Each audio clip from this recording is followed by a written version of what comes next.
Hello everyone, welcome back to our channel. I hope you all are doing great.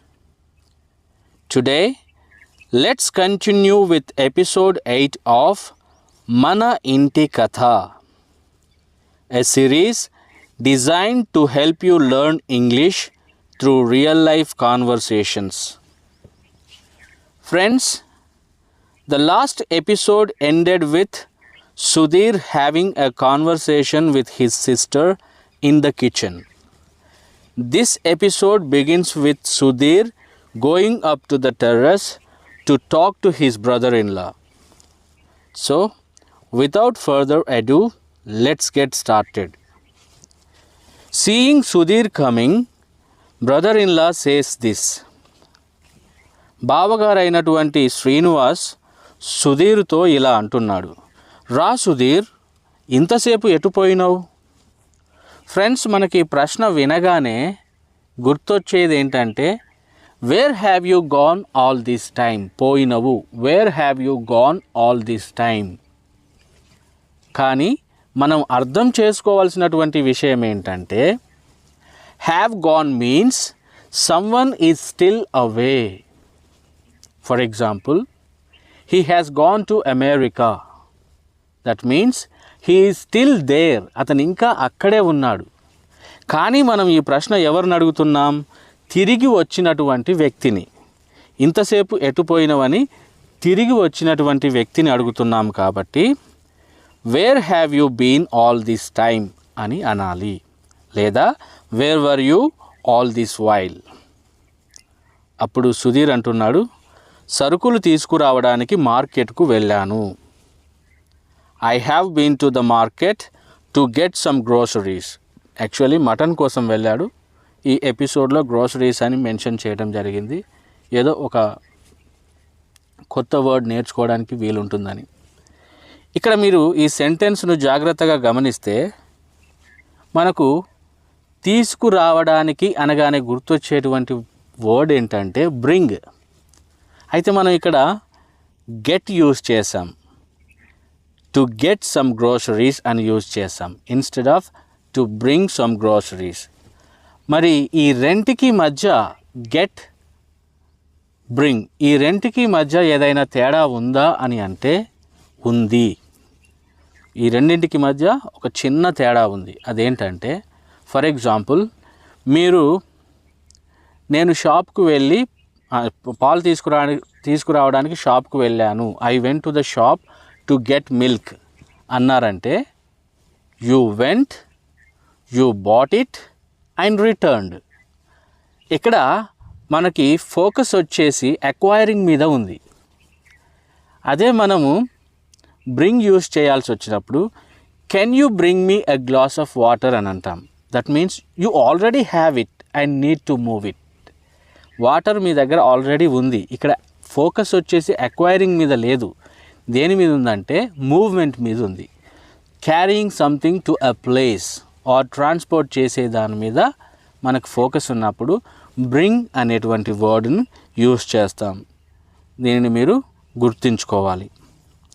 అప్పుడు సుధీర్ వాళ్ళ నాన్న అంటున్నాడు, ఇంతసేపు ఎందుకు పట్టింది? What took you so long or what took it so long అనొచ్చు, లేదా వాట్ టుక్ సో లాంగ్ అని అనొచ్చు.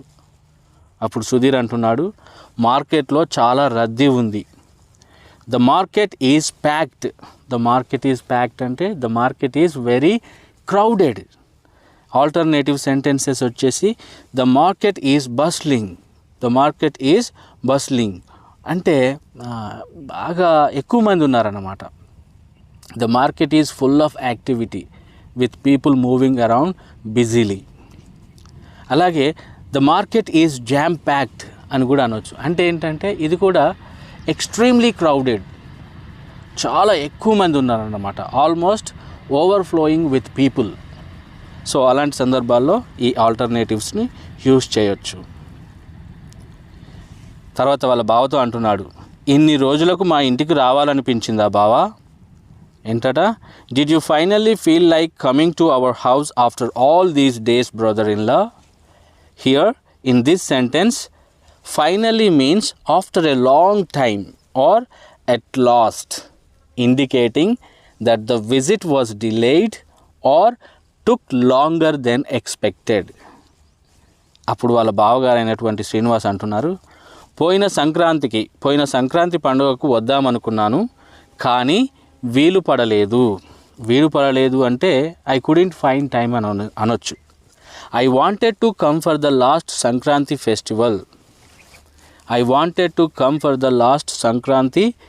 Festival but I couldn't find time అనొచ్చు. లేదా రాలేకపోయాను అంటే I couldn't make it. Make it means to succeed in reaching a place, attending an event or achieving something.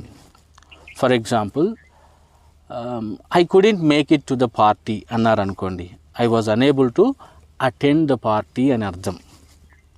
అలాగే he worked hard and made it as a doctor అన్నారు అనుకోండి, he worked hard and made it as a doctor అంటే he succeeded in becoming a doctor అని అర్థం. So అలాగా make it అనే వర్డ్ని make ఇట్ని మనం use చేయటం జరుగుతుందన్నమాట. అప్పుడు తర్వాత అంటున్నాడు, నీ పెళ్ళికి వచ్చి వారం రోజులు ఉంటాను. I will come to your wedding and stay for a week. అప్పుడు సుధీర్ అంటున్నాడు, నా పెళ్ళికి అప్పుడే తొందర ఏముంది బావా, what's the rush for my wedding brother in law or why the rush for my wedding brother in law. అప్పుడు బావగారు అంటున్నారు, ఏ వయసులో జరగాల్సిన ముచ్చట ఆ వయసులో జరగాలి. What's mean to happen at a certain age should happen at that time. Or ఏ సమయంలో జరగాల్సింది ఆ సమయంలో జరగాలంటే everything should happen in its proper time అని కూడా అనొచ్చు. మీ అమ్మకు వయసు అయిపోతుంది, your mom is getting older, ఇంకెంతకాలం మీకు సేవలు చేస్తుంది. How much longer will she keep serving you or how much longer will she keep taking care of you. నువ్వు పెళ్లి చేసుకుంటే తనకు కాస్త విశ్రాంతి దొరుకుతుంది. If you get married she will get some rest. నువ్వెవరినైనా ప్రేమిస్తున్నావా? Are you in love with someone? ఇప్పుడే చెప్పు, tell us now or tell us right now. లేదంటే తరువాత సమస్య అవుతుంది. Or else it will become a problem later. So వాళ్ళు ఇలా మాట్లాడుకుంటున్నప్పుడు while they are talking, a voice is heard from the kitchen downstairs calling out to them. వాళ్ళని పిలుస్తూ కిచెన్లోంచి ఒక వాయిస్ వినబడిందన్నమాట కింద నుంచి. Srilatha says to the kids, పిల్లలు ఆడుకుంది చాలు, వెళ్ళి డాడీ తాతయ్య అంకుల్ని పిలుచుకురండి. Kids, that's enough playing, go and call daddy, grandpa and uncle. Friends, మీరు ఇక్కడ గో తర్వాత అండ్ యూస్ చేయడం జరిగింది. ఇది ఒకవేళ మీరు క్యాజువల్ స్పీచ్ కానీ లేదంటే ఇన్ఫార్మల్ టోన్లో చెప్పాలి అంటే go call daddy, grandpa and uncle అని కూడా అనొచ్చు. లేదా కొంచెం ఫార్మల్ టోన్లో చెప్పాల్సి వచ్చినప్పుడు go and call daddy, grandpa and uncle అనొచ్చు అన్నమాట. అప్పుడు పిల్లలు టెర్రస్ పైకి వెళ్తారు. The kids go up to the terrace. మనవరాలు అంటోంది, తాతయ్య డిన్నర్ రెడీ అయింది, మమ్మీ మిమ్మల్ని అందరినీ కిందికి రమ్మంది. Grandpa, dinner is ready, mom asked you all to come downstairs. Grandpa, dinner is ready, mom asked you all to come downstairs. ఇక్కడ downstairs అంటే the ground floor or lower floors of a building గుర్తుపెట్టుకోవాలి. అప్పుడు తాతగారు అంటున్నారు, మీరు పదండి, మేము వస్తున్నాం. You go ahead, we're coming. అంటే you can start going first and we will follow soon అని అర్థం అన్నమాట. దిగేటప్పుడు మెట్ల మీద పరిగెత్తకండి, పడితే గాయాలవుతాయి. Don't run on the stairs while going down, if you fall you will get hurt. Alternative sentence, don't run down the stairs, you might fall and get hurt. Here, might is used to indicate possibility. అప్పుడు మనవడు అంటున్నాడు, సరే తాతయ్య,